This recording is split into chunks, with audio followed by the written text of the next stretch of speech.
Carta de Paulo aos Romanos é uma das coisas mais longas e significativas já escritas por aquele que antes era conhecido como Saul de Tarso. Ele era um rabino judeu, pertencente a um grupo conhecido como fariseus, e ele era apaixonado e devoto à Torá de Moisés e às tradições de Israel. E ele via Jesus e seus seguidores como uma ameaça. Mas ele teve um encontro radical com Jesus ressuscitado, que o enviou como um apóstolo, como um representante oficial para o mundo do povo não judeu, chamado de gentios na Bíblia. E então ele começou a usar o seu nome romano, Paulo, e viajou por todo o antigo Império Romano contando às pessoas sobre o Rei Jesus ressuscitado e formando seus seguidores nessas novas comunidades chamadas de igrejas. E Paulo, ocasionalmente, escrevia cartas para essas novas comunidades de Jesus para ajudá-las a promover sua fé e responder a perguntas que as pessoas tinham. E o livro de Romanos é uma dessas cartas. Na verdade, foi escrito bastante tarde em sua carreira. Agora, sabemos, pelo livro de Atos, que a igreja em Roma já existia por algum tempo e que era composta por judeus e não-judeus seguidores de Jesus. Mas a certa altura, o imperador romano Cláudio expulsou todo o povo judeu de Roma. E então, cerca de 5 anos depois, todos esses judeus, incluindo os judeus seguidores de Jesus, foram autorizados a retornar. E quando o fizeram, encontraram uma igreja que se tornou muito não-judaica em costume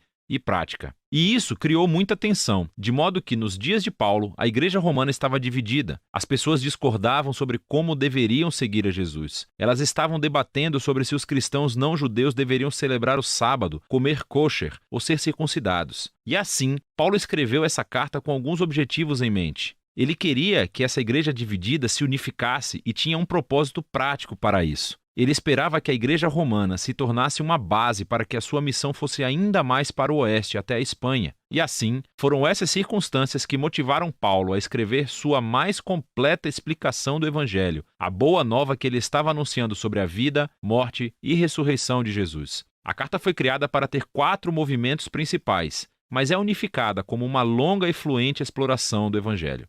O Evangelho, segundo Paulo, em primeiro lugar, revela a justiça de Deus, e também cria uma nova humanidade que cumpre a promessa de Deus a Israel. E é este evangelho que vai unificar a igreja.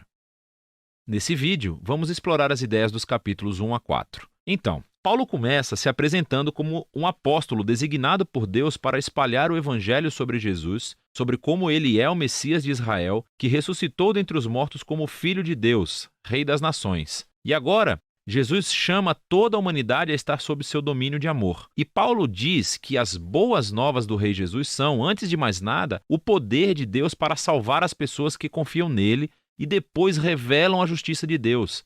Ela descreve o caráter de Deus que sempre faz justiça, o que é certo e o que é bom, mas também que ele é fiel e justo para cumprir suas promessas. E Paulo está dizendo que a história de Jesus nos mostra como Deus fez essas duas coisas. Mas como? Bem, primeiro ele reconta de uma forma longa e criativa a história do Gênesis nos capítulos de 3 a 11. Ele mostra como todo o mundo gentil, todas as nações estão presas em um ciclo de pecado e egoísmo. O coração e a mente humana estão partidos, afirma Paulo. Nos afastamos de Deus para abraçar a idolatria, o que significa encontrar significância suprema em coisas criadas e dar maior fidelidade a essas coisas que não são Deus. Isso resulta em uma distorção da nossa humanidade e comportamento destrutivo. E então, o que resta é uma humanidade que vive uma vida de acusações diante de um Deus justo, o qual o povo de Israel pode dizer: bom, parece que Deus fez uma boa decisão quando escolheu o nosso povo dentre as nações. Ele nos salvou da escravidão no Egito. Ele nos deu as leis da Torá, como o sábado, comer kosher, a circuncisão, e todas essas coisas juntas nos mostram como viver como povo santo de Deus. Mas Paulo diz: calma aí, gente. Ele lembra a história da Torá e do resto do Antigo Testamento, que mostra que Israel era tão corrupto quanto o resto da humanidade. Israel é mais culpado do que os gentios, diz Paulo, porque eles têm a Torá. Eles deveriam saber. E assim, conclui Paulo, toda a humanidade, gentios, israelitas, estão desesperadamente presos e culpados diante de Deus. Mas essa não é a palavra final. As boas novas sobre Jesus são a resposta de Deus. Em vez de culpar a humanidade, Jesus veio como o Messias de Israel para morrer em nome de todas as pessoas como sacrifício pelos pecados. Como nosso representante, Jesus sofreu no seu próprio corpo todas as consequências da dor, do pecado e da morte que causamos no mundo. E ele superou tudo com a sua ressurreição dentre os mortos. Ele disponibiliza sua nova vida de ressurreição para os outros. Jesus se tornou no que nós somos para que pudéssemos nos tornar em quem ele é. E tudo isso, diz Paulo, é como Deus justifica aqueles que confiam ou têm fé em Jesus. Agora, justificação é outro termo rico do Antigo Testamento para Paulo e está relacionada com a justiça de Deus. Literalmente significa se declarar justo. Por causa daquilo que Jesus fez em nosso lugar, recebemos um novo status diante de Deus.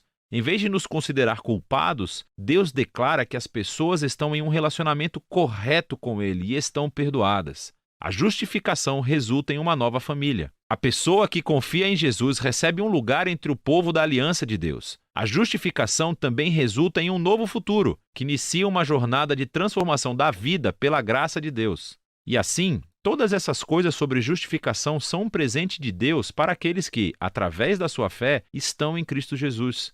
E isso leva Paulo, no capítulo 4, a explorar as enormes implicações que tudo isso tem para quem pode fazer parte da família da aliança de Deus. Ele volta para a história de Abraão em Gênesis, capítulo 15. Antes de qualquer uma das leis da Torá ter sido dada a Israel, Abraão foi justificado ou declarado justo diante de Deus. Como? Bom, Deus prometeu que Abraão se tornaria pai de uma grande família multiétnica que receberia a bênção de Deus. Mas ele e sua esposa Sara eram muito velhos, nunca conseguiriam ter filhos. Mesmo assim, Abraão tinha uma fé radical e confiança na promessa de Deus, e, portanto, Deus declarou que ele era justo. E assim, Paulo diz, agora Abraão tornou-se o pai da nova família da aliança e está se espalhando por todo o mundo. Essa família é composta de judeus e gentios que têm o mesmo tipo de fé e confiança naquele que cumpriu a promessa de Deus a Abraão, Jesus, o Messias. Então, vamos fazer uma pausa e resumir as ideias principais de Paulo aqui nos capítulos de 1 a 4, porque elas são a base para entender o restante da carta. Esse resgate, no entanto, não vai acontecer através de pessoas que tentam obedecer às leis da Torá. Pelo contrário, o caráter justo de Deus o levou a resgatar o mundo através da morte e ressurreição de Jesus. Para que ele pudesse criar essa família multiétnica de Abraão baseada na fé e torná-los o seu próprio novo povo da aliança. E então, Paulo mostra como essa nova família faz parte de algo muito maior, que os leva a um novo modo de vida juntos. Mas tudo vai estar enraizado nessas ideias centrais exploradas no capítulo de 1 a 4 da carta de Paulo aos Romanos. Carta de Paulo aos Romanos. Confira o primeiro vídeo, onde exploramos quem Paulo era e por que ele escreveu essa carta e onde traçamos as ideias centrais dos capítulos 1 a 4. Que toda a humanidade está desesperadamente presa no pecado e precisa ser resgatada. Que esse resgate não vai acontecer através de pessoas que tentam obedecer às leis da Torá. Em vez disso, o caráter justo de Deus o levou a resgatar o mundo através da morte e ressurreição de Jesus, para que ele pudesse criar uma nova família multiétnica da fé através de Abraão como seu povo. Agora, nos 3 movimentos restantes da carta aos Romanos, Paulo vai desenvolver ainda mais essas ideias. Então, lembre-se da exploração de Paulo da justificação pela fé, que quando as pessoas confiam na morte e ressurreição de Jesus, elas recebem um novo status. O seu relacionamento está certo com Deus. Elas são colocadas em uma nova família, o povo da aliança de Abraão, e recebem um novo futuro, a esperança de uma vida transformada.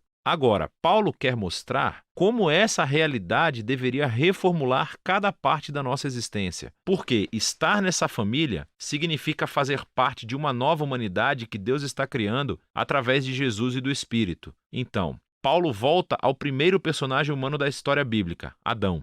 O seu nome significa humanidade, e Adão, como toda a humanidade depois dele, escolheu o pecado e o egoísmo. E assim, todos nós enfrentamos o julgamento de Deus porque nos tornamos escravos da influência do pecado, resultando em morte.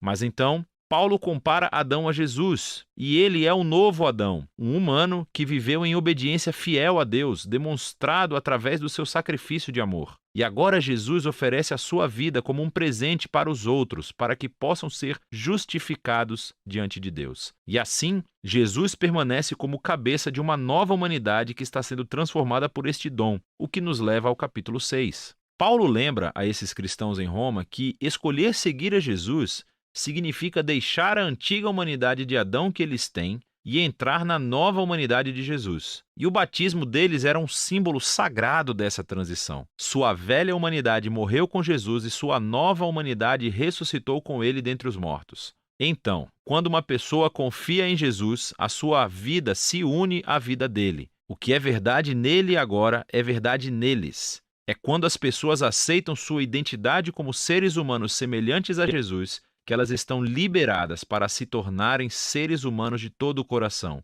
que podem verdadeiramente amar a Deus e ao próximo.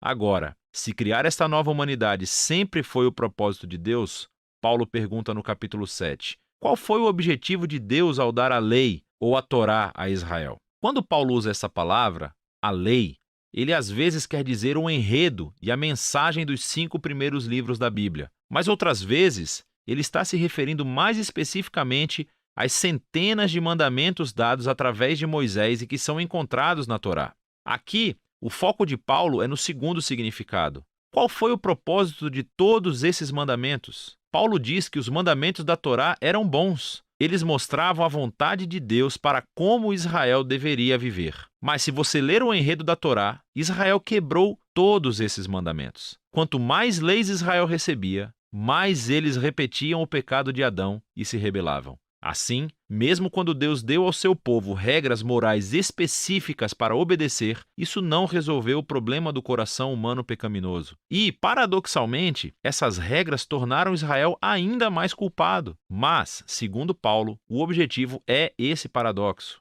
O objetivo de Deus era deixar claro que foi o mal que roubou o coração humano, que a Torá, por mais boa que seja, não poderia fazer nada sobre isso. Mas Paulo diz, no capítulo 8, que a solução chegou em Jesus e no Espírito, e eis como. Os mandamentos da Torá agiam como uma lupa. Ela focalizava o problema da condição humana em um só lugar, o povo de Israel. Mas agora, o representante de Israel, Jesus o Messias, pagou e lidou com todo esse pecado através da sua morte e ressurreição. E agora Jesus liberou seu Espírito em sua nova família para transformar seus corações de modo a que eles possam realmente cumprir o chamado de todos os mandamentos da Torá para amar a Deus e ao próximo. E não para por aí. A renovação dos seres humanos por Deus é o primeiro passo da sua missão maior de resgatar e renovar toda a criação, tornando-a num lugar onde o amor de Deus é a palavra final. Agora você pode ver como os capítulos de 1 a 8 são um longo fluxo de pensamento. Mas isso levanta outras questões. Se tudo isso foi o objetivo de Deus, qual é a situação atual dos companheiros israelitas de Paulo que não reconhecem Jesus como Messias? Como essa história cumpre as promessas de Deus para eles? Bom, Paulo começa no capítulo 9 com a sua própria angústia sobre os seus companheiros israelitas que não acham que Jesus é o Messias. E isso o leva a refletir sobre Israel no passado, na história do Antigo Testamento. E ele nos lembra que simplesmente ser da etnia israelita, ou seja, um descendente físico de Abraão, nunca tornou automaticamente as pessoas em membros fiéis da família da aliança. Paulo nos mostra como Deus sempre selecionou um subconjunto da família de Abraão para seguir a linha da promessa. E o seu objetivo é que agora essa linha da promessa seja realizada por aqueles que seguem a Jesus. Ele lembra que por muito tempo as pessoas dentro e fora da família de Abraão rejeitaram a vontade de Deus. Ele nos lembra da história de Israel e do bezerro dourado e da rebelião do faraó. Ele nos mostra como Deus foi capaz de orquestrar eventos para que a rejeição das pessoas a ele realmente cumprisse seus propósitos redentores. E assim, no capítulo 10, Paulo volta o seu foco para Israel no presente. A razão pela qual muitos israelitas rejeitam a Jesus é porque eles estão baseando a sua relação de aliança com Deus no desempenho dos mandamentos da Torá. E muito tristemente, eles não reconhecem o que Deus fez através de Jesus para criar uma nova família da aliança baseada na fé. E assim Paulo pergunta no capítulo 11, qual é o futuro de Israel? Deus abandonou seu povo? Não, diz ele. Há toneladas de judeus, incluindo ele próprio, que reconhecem Jesus como seu Messias. Mas há muitos que não o reconhecem. Mas Deus tem sido capaz de usar a sua rejeição para os seus próprios propósitos. Isso fez com que o evangelho se espalhasse cada vez mais rápido no mundo gentil, tornando a família de Abraão ainda maior e mais multiétnica. Paulo descreve a família da aliança de Deus como uma grande oliveira, e os que rejeitaram Jesus são os galhos que foram quebrados, por assim dizer. E esses gentios são como galhos selvagens que foram transplantados na árvore genealógica. No entanto, diz Paulo, um dia Jesus será reconhecido pelo seu próprio povo. E ele não oferece detalhes como isso irá acontecer. Paulo simplesmente confia no caráter de Deus e promete que ele não desistirá do seu povo da aliança. O que completa a transição para a seção final do livro, capítulos 12 a 16. Mas lembre-se do esboço geral da história. Por causa da sua fé em Jesus, judeus e gentios estão agora juntos na família de Abraão, essa nova humanidade que está sendo transformada pelo Espírito de Deus. E assim é como Deus está cumprindo as suas promessas antigas. Portanto, a única resposta razoável é que esses judeus e cristãos não judeus sejam unificados como a igreja. Nos capítulos 12 e 13, ele mostra que essa união virá do compromisso de amar e perdoar um ao outro. E esse amor será refletido através do povo da aliança, usando seus diversos dons e talentos para servir uns aos outros na igreja, assim como a existência da humildade e do perdão. Quando esses grupos étnicos e culturas diferentes se unem em Jesus, é inevitável haver conflito que só pode ser superado através do trabalho árduo de perdão e reconciliação. É assim que eles mostram a maior das virtudes cristãs, o amor, que cumpre os maiores mandamentos da Torá de amar a Deus e amar ao próximo como a si mesmo. Nos capítulos 14 e 15, ele se concentra especificamente nas questões que estão criando divisões étnicas na igreja romana. Estas são disputas sobre as leis alimentares judaicas e o sábado. E Paulo diz que essas práticas não definem quem está dentro ou fora da família de Jesus. E se as pessoas diferem sobre essas questões culturalmente importantes, mas não essenciais, elas precisam aprender a respeitar as diferenças umas das outras. E é assim que o amor vai curar e unificar a família de Jesus. Paulo encerra a carta elogiando primeiramente Febe, que é uma das principais líderes da igreja de Cencreia. Ela teve a honra de carregar e talvez até mesmo de ler essa carta em voz alta pela primeira vez às igrejas romanas. Paulo então conclui cumprimentando todas as pessoas que ele não vê há muito tempo. E esse é o fim. Uau! Agora você pode ver melhor como todas as peças dessa carta se encaixam e mostram a profunda obra-prima que ela realmente é. É disso que trata a carta aos Romanos.